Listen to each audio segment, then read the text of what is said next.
यो भक्ते दाइ होइन? कतै त्यो शक्तिले आफ्नो साथीको बदला लिनको लागि यो सबै गरिरहेको त छैन, तर मसँगको दुश्मनी त्यसले सपनामाथि किन पोख्दैछ?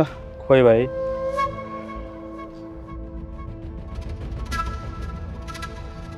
तर दाइ, तपाईँ त मसँगै गोदाममा जाँदै हुनुहुन्छ होइन र? फेरि त्यो गोदामको बारेमा मलाई यहीँ सबै कुरा किन भन्नुभएको?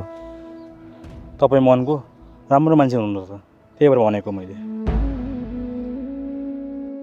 तपाईँलाई अझै दुःख दिन मलाई मन लागेन भाइ। तपाईँले मेरो आँखा खोलिदिनु भयो। अबदेखि म नराम्रो काम गर्दिनँ।